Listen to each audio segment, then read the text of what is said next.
गरिमा और राहुल घर की दहलीज से अंदर आते हैं। सावित्री आरती की थाली सजाकर उनके सामने आती है और बड़े ही दुलार से उनकी आरती उतारने लगती है। दोनों बहू बेटा सावित्री के पांव छू लेते हैं। खूब फलो, खूब फूलो और जल्दी से मोटे मोटे बच्चे हो तुम्हारे। दोनों दूल्हा दुल्हन मुस्कुराते हैं।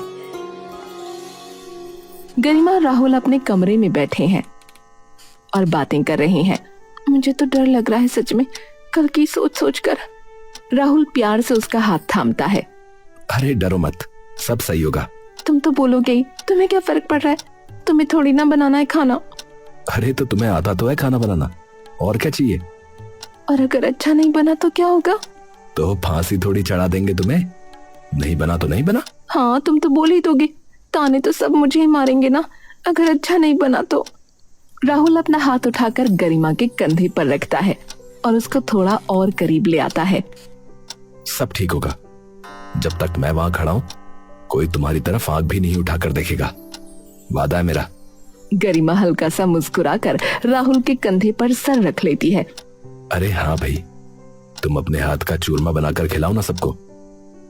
मेरे लिए भी तो तुम लेकर आती थी ना, कितना स्वादिष्ट होता था। अरे हाँ, सही कहा। वो तो मैं कहता ही हूँ। गरिमा प्यार से राहुल की तरफ देखती है।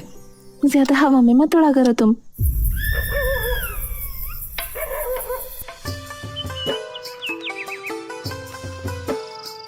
अगले दिन सभी घर के सदस्य देखते हैं कि रसोई के बाहर एक लंबी चौड़ी मेज पर पूरी दावत सजी हुई है।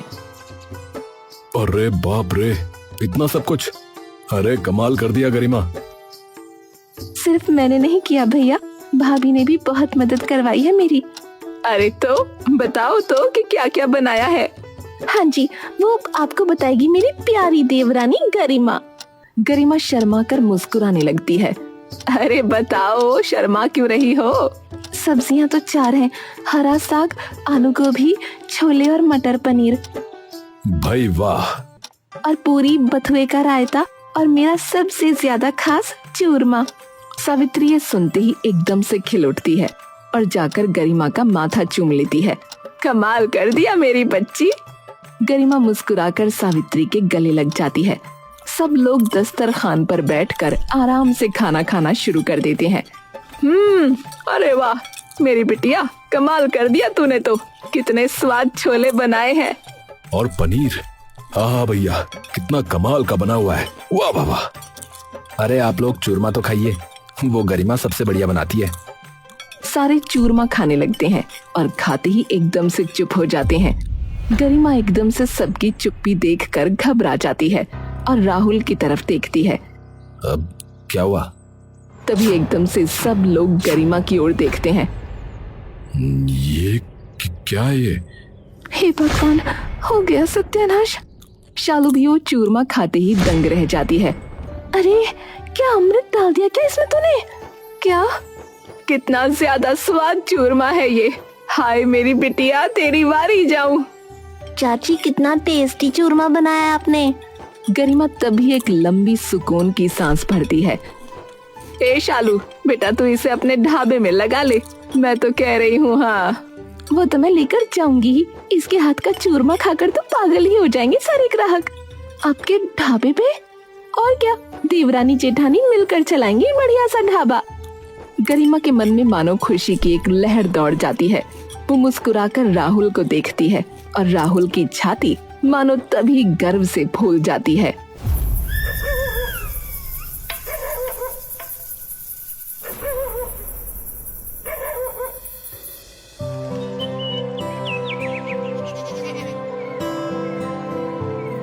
अगले दिन से ही शालू अपने ढाबे पर गरिमा को ले जाना शुरू कर देती है।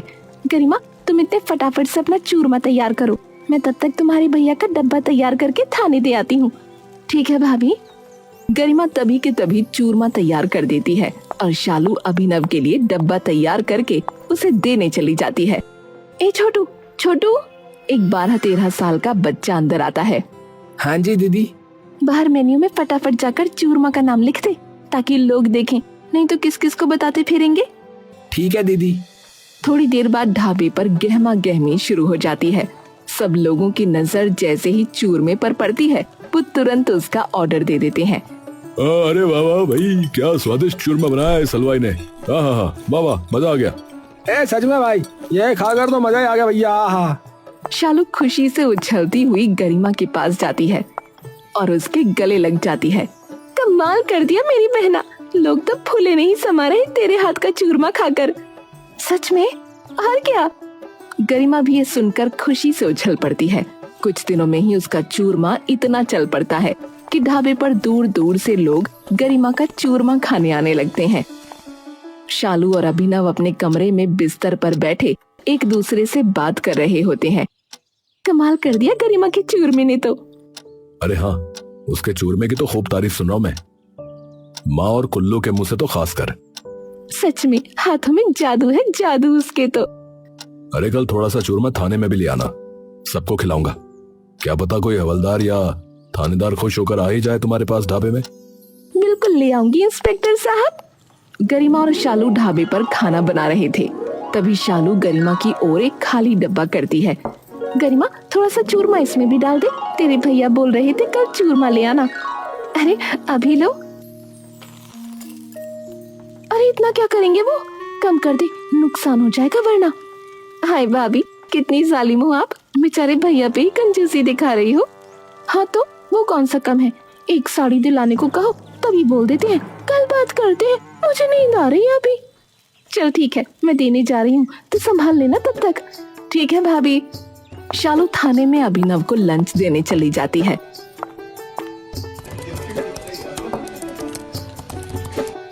और देकर वापस आ जाती है। सब कुछ कुशल मंगल चल रहा था कि तभी शालू देखती है सामने से एक हवलदार दौड़ता हुआ उनकी तरफ आ रहा है। ये कौन है? ये तो धीरू है। कौन? तुम्हारे भैया के थाने में हवलदार है। गरिमा और शालू तुरंत बाहर निकल कर आते हैं। क्या हुआ धीरू? धीरू ऊपर से नीचे तक डर से कांप रहा होता है। शालू का मन उसकी ये हालत देखते ही दहल उठता है। क्या हुआ धीरू? वो साहब।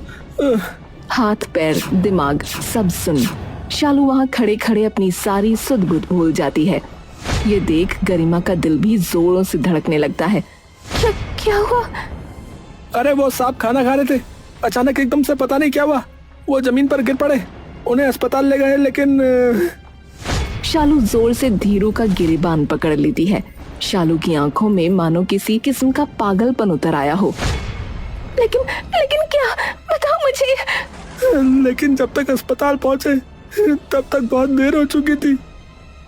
शालू की हथेली धीरे धीरे धीरू के गिरेबान पर से ढीली पड़ने लगती है और वो जमीन पर जा गिरती है। संभालो भाभी, संभालो खुद को। नहीं, ये सब झूठ है, ये झूठ बोल रहे हैं सब झूठ है। भाभी सुनो तो मेरी बात, भाभी सुनो ना। मैं राहुल को बुला रही हूँ, उसके आते ही हम चलेंगे देखने, ठीक है? अब डरो मत। हाँ, उन्हें कुछ नहीं हुआ होगा, ये सब झूठ बोल रहे हैं। राहुल साहब को भी पता चल गया होगा, उनको दूसरा हवलदार गया बताने। आप अभी मेरे साथ अस्पताल चलो एक बार, वो भी वहीं आ जाएंगे। गरिमा और शालू फटाफट से धीरू के साथ अस्पताल पहुंचते हैं, जहां राहुल खड़ा उनका इंतजार कर रहा होता है। गरिमा दौड़ती हुई राहुल के पास जाती है। क्या हुआ? राहुल की आंखों में आंसू और सिर्फ दुख होता है। पता नहीं, मैंने पूछा तो कह रहे हैं कि भैया। राहुल अपनी आंखों पर हाथ रख रोने लगता है। राहुल को इस तरह रोते देख अब गरिमा का भी पूरा शरीर डर से ठंडा पड़ जाता है। तभी शालू वहां आती है।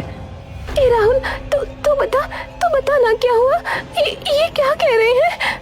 राहुल बिना कुछ बोले बस रोता रहता है। अरे बोल ना राहुल बोल ना। डॉक्टर कह रहे हैं कि भैया नहीं रहे। झूठ, तू भी झूठ बोल रहा है। शालू दौड़ते हुए अस्पताल के अंदर चली जाती है।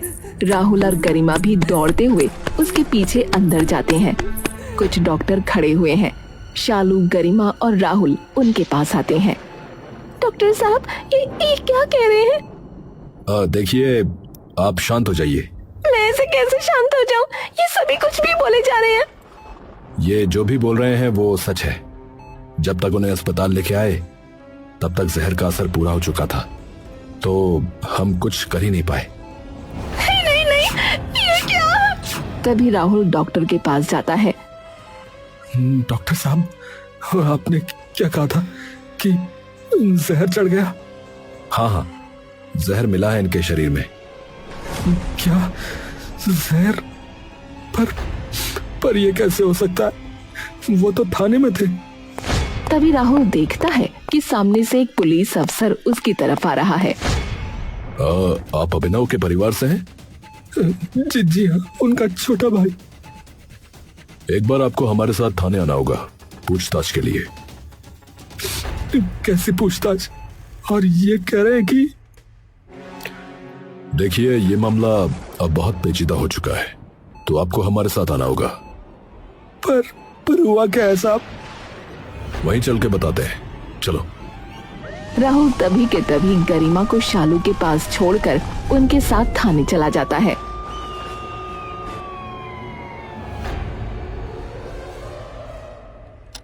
सर, अब तो बता दीजिए कि ये सब क्या हो रहा है? भैया तो थाने में थे और वो ये जहर वगैरह क्यों खाएंगे? खाया नहीं, किसी ने उनके खाने में जहर मिलाया था। क्या? जी, अभी तो उनका पोस्टमार्टम होने जा रहा है, तो उसके बाद ही पूरी बात पता लग पाएगी। पर यह कैसे हो सकता है? उनका खाना तो भाभी और मेरी पत्नी बनाती है अपने ढाबे पे, और मेरी भाभी ही देने जाती है। इन दोनों के अलावा तो कोई छूता भी नहीं है उनके खाने को। देखिए, जो भी वो खा रहे थे उन सभी चीजों को भी हमने जांच के लिए भेजा है, ताकि पता लग जाए कि किसमें था ये जहर। बाकी एक बार रिपोर्ट्स आ जाए, पूरी बात तो तभी पता चल पाएगी और जांच पड़ताल भी तभी शुरू होगी। मुझे तो कुछ समझ में नहीं आ रहा है। मैं घर जाके माँ को कैसे बताऊं और उनके बेटे को कैसे बताऊंगा कि उसका बाप चला गया उसे छोड़ के? उस बेचारे मासूम बच्चे का क्या हश्र होगा।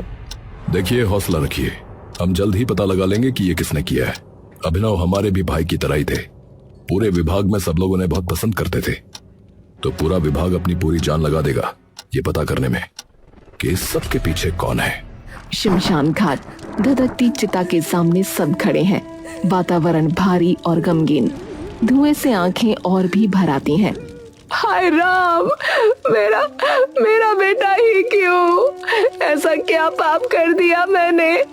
छोटा होते कहता था, माँ तुम जहाँ भी जाओगी तुम्हारे साथ आऊंगा, और आज मुझे अकेला छोड़ के चला गया। वो फिर चिता की तरफ हाथ बढ़ाकर बेकाबू हो जाती है। बेटा, जरा एक बार बोल तो दे, माँ मैं यहाँ हूँ।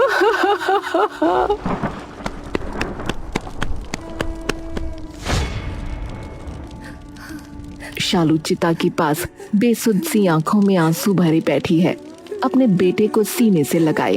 उठो अभिनव, देखो तुम्हारा बेटा रो रहा है। तुमने वादा किया था ना, हमेशा साथ रहेंगे। ये कैसा साथ है? उठो ना। उसका बेटा मासूमियत से पूछता है। माँ, पापा कहाँ चले गए? वो कब आएंगे? सब क्यों रो रहे हैं? माँ, पापा को बुला लो ना। ये सुनकर शालू चीख पड़ती है और अपने बेटे को कसकर पकड़ लेती है, लेकिन सच बताने की हिम्मत नहीं जुटा पाती। नहीं बेटा, कुछ नहीं हुआ, पापा बस थोड़ी देर में आ जाएंगे। धीरे धीरे चिता की लपटें बुझ जाती हैं और सब घर लौट आते हैं।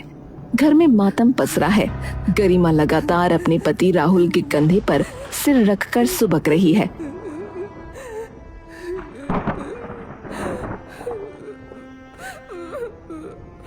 उसका बेटा अब भी बार बार वही सवाल कर रहा है। माँ, पापा कब आएंगे? घर के सभी सदस्य इकट्ठा एकदम चुपचाप बैठे हैं।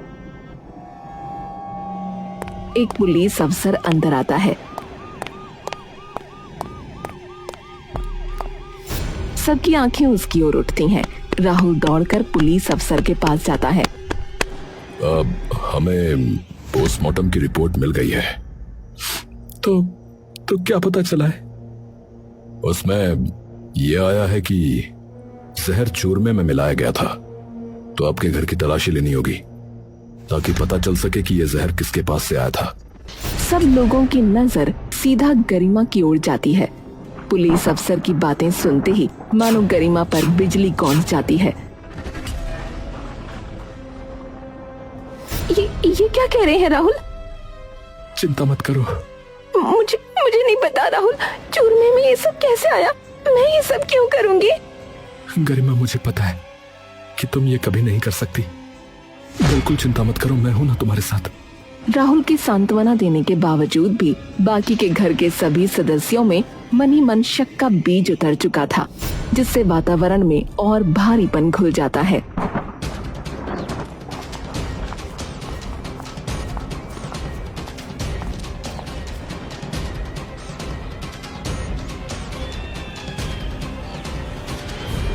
अफसर एक पौधे को तोड़कर ध्यान से देखता है और वापस सभी के सामने ले आता है। ये पौधा किसने उगाया था बगीचे में? पुलिस के पास वो पौधा देखकर गरिमा के अंदर का खून मानो एकदम से सूख जाता है। मैंने लगाया था। यही है, ज्वार के इन सूखे पत्तों से निकला जहर ही हमें चूरमे में मिला था। ये पत्ते जानलेवा होते हैं, पशु तक इन्हें खा लें तो मर जाते हैं। सबके चेहरे पर सदमा छा जाता है। गरिमा, तूने? गरिमा वहीं बिखर जाती है। भाभी, मैंने ऐसा कुछ नहीं किया, मेरा यकीन करो। तभी पीछे से 2 लेडी कांस्टेबल वहां आती हैं।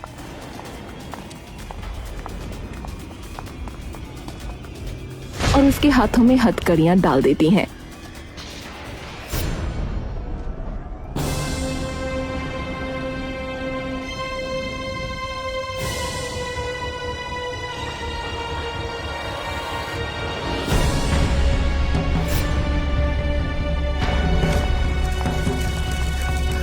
गरिमा धीरे से नजर उठाकर शालू की ओर देखती है।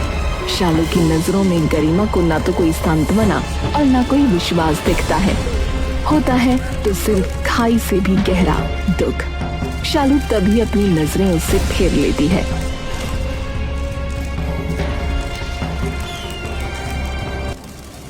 तभी वहां खड़ी सावित्री बोल पड़ती है। कहा था तुझसे कि मेरी मर्जी से शादी करना, लेकिन नहीं, तुझे इसी डायन को घर में लाना था। ले खा गई तेरे भाई को। माँ, मैं उससे जानता हूँ, वो ऐसा कुछ नहीं कर सकती। मैं मान ही नहीं सकता। लेकिन सारी चीजें तो चीख कर उसी का नाम ले रही हैं। भाभी, कम से कम आप तो ये मत बोलिए। आप तो उसे अच्छे से जानती है। मैं तो क्या जानती हूँ क्या नहीं, ये मुझे नहीं पता। भाभी, मैं वादा करता हूँ, इस हादसे के असली गुनहगार को मैं पकड़ के रहूंगा और ये साबित करूंगा कि मेरी गरिमा ने ये नहीं किया। राहुल, कुल्लू को स्कूल से ले आ। अभी शालू भी उठने की हालत में नहीं हो रही। मुझे भी बाजार जाना है एक बार। जी।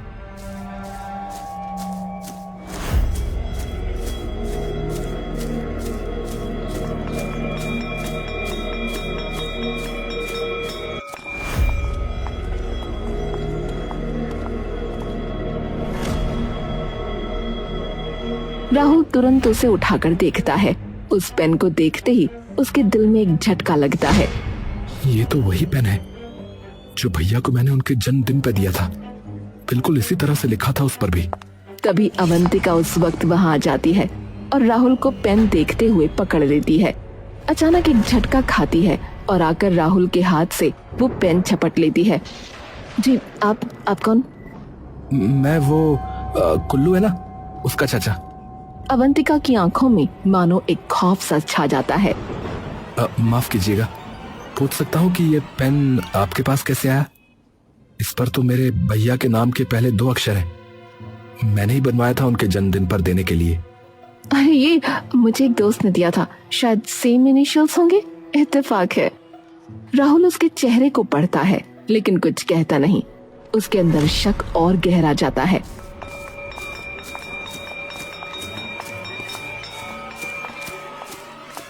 राहुल के दिमाग में अभी भी पेन का मंजर घूम रहा है। उसका चेहरा सख्त है और आंखों में बेहिसाब उलझन। वो डर क्यों गई भैया के बारे में पूछते ही? अगर सच में बस इत्तेफाक होता तो ऐसे घबराती क्यों?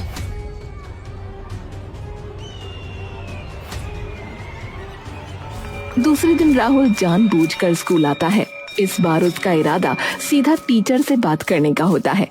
राहुल स्टाफ रूम के पास जाकर रुकता है, पर वहाँ कोई नहीं मिलता। उसका दिल थोड़ा तेज धड़कने लगता है। राहुल अपने भतीजे की क्लास तक जाता है, लेकिन उसे वहाँ भी कोई नहीं दिखता। चाचू। बेटा, आज तुम्हारी मैडम कहाँ है? ओ, आज नहीं आई। राहुल के मन में शक और भर जाता है।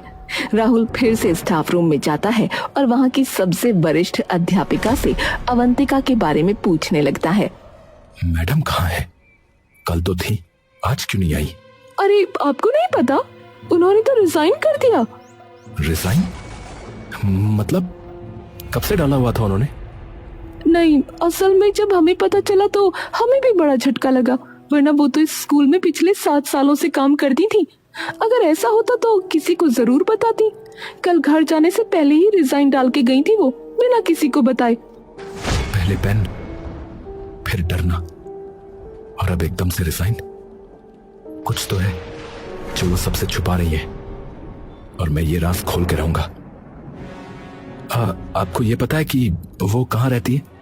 असल में मेरे भतीजे का उनके पास ट्यूशन लगवाना था गणित का। चलो मैं बता देती हूँ आपको। टीचर उसे अवंतिका के घर का पता देती हैं।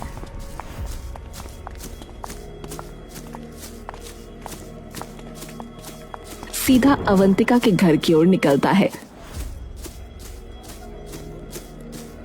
लेकिन जैसे ही वो वहां पहुंचता है, उसे दिखता है कि अवंतिका के घर पर ताला लगा है। ये तो यहाँ है ही नहीं। पड़ोसियों से पूछता हूँ, शायद कुछ पता लग जाए।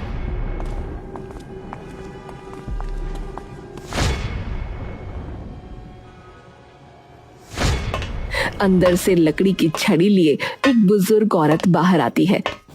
नमस्ते काकी। नमस्ते बेटा। काकी, इस बगल वाले घर में जो लड़की रहती थी वो कहाँ गई है? आपको कुछ पता है क्या? बेटा, बता के तो कहीं नहीं गई अवंतिका, पर शायद अपने बिहार वाले गांव में गई होगी।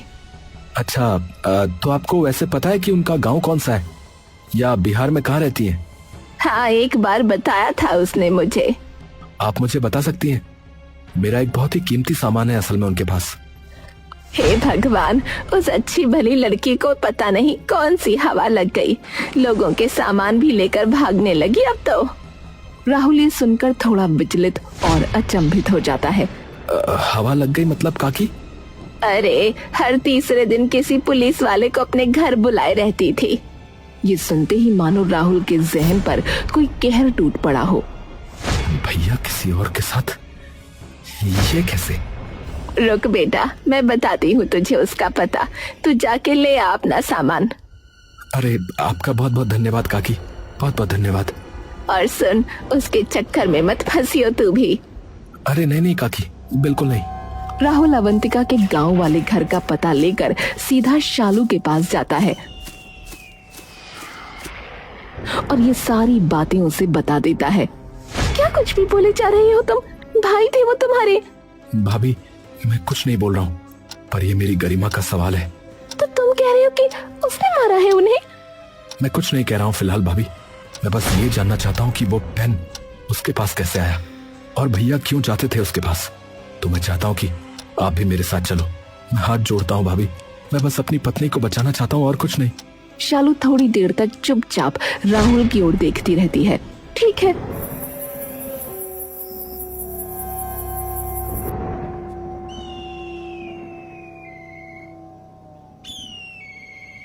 अगले दिन शालू और राहुल अवंतिका के गांव में चले जाते हैं। दिन पूरा ढल चुका था जब तक वो अवंतिका के घर पहुंचे। घर काफी बड़ा था, जिस पर कई सारी खिड़कियां थीं। तभी उन्हें कमरे से जोर जोर से हंसने की आवाजें आने लगती हैं। शालू और राहुल सर से पांव तक कांप उठते हैं।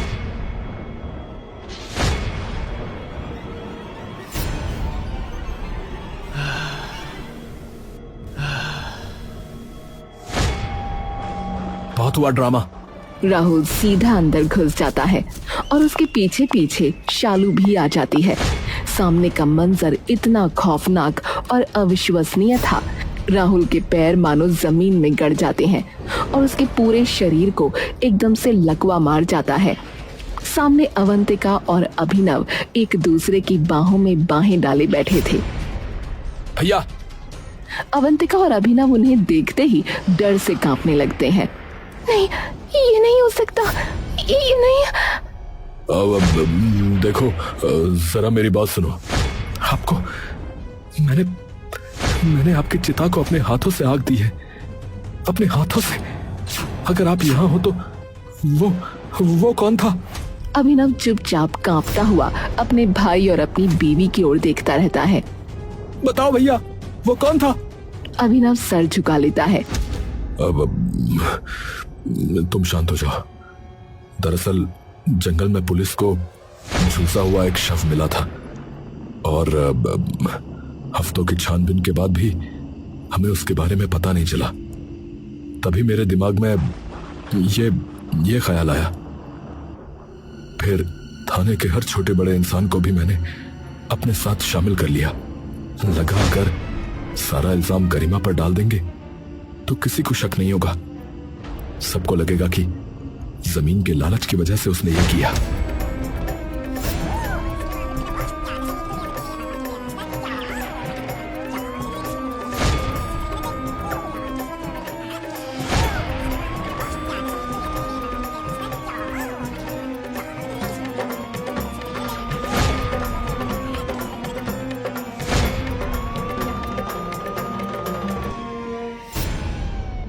तो आपकी वजह से मेरी गरिमा जेल में है। उसने क्या बिगाड़ा था? हाँ, तो प्यार करने का हक तुझे ही है, मुझे भी है। तेरी तो करा दी इन्होंने अपनी पसंद की लड़की से शादी, और मेरी बारी में बिना पूछे मुझे इससे बांध दिया। मैं प्यार करता हूँ इससे, हक है मुझे भी। राहुल अपना माथा पकड़ लेता है और जमीन पर गिर पड़ता है। तभी शालू उठकर सीधा ज्वाला सा खौलता हुआ गुस्सा लेकर अभिनव के करीब जाती है और जोरदार चांटा मारकर उसकी गर्दन पकड़ लेती है। तो इसमें मेरी गलती बताओ, जिसने तुम्हारे पीछे 10 साल बर्बाद कर दिए। उस बेटे की गलती बताओ जो रोज मुझसे पूछता है माँ पापा कब आएंगे, बताओ उसकी क्या गलती। शालू जोर से एक और चांटा अभिनव के मुंह पर जड़ देती है। बताओ क्या है हमारी गलती? न अपने बच्चे के सगे हुए, न अपनी माँ के, तो मेरे क्या होगे? तुम्हारी इस दरिंदगी ने पता नहीं है कितने लोगों की जिंदगी बर्बाद कर दी। राहुल चुपचाप जमीन पर पड़ा ये सब सुन रहा था। तुम पति तो क्या इंसान कहलाने के लायक भी नहीं हो। काश ये देखने से अच्छा होता तुम मर ही गए होते। रहो तुम यहाँ अपनी इस 2 टके की रखेल के साथ। बस जिन 2 कौड़ियों की पुलिस वालों को तुमने अपने खेल में शामिल किया, उन्हें बोल दो कि गरिमा को छोड़ दे, क्योंकि माँ तो जीते जी मर जाएगी तुम्हारी अगर उन्हें ये सब पता चला कि उनका बेटा इतना गिरा हुआ है। शालू चुपचाप जाती है। माँ को क्या बोलोगे? शालू मुड़ती है और अवंतिका की ओर देखती है कि तुम्हारा असली कातिल मिल गया।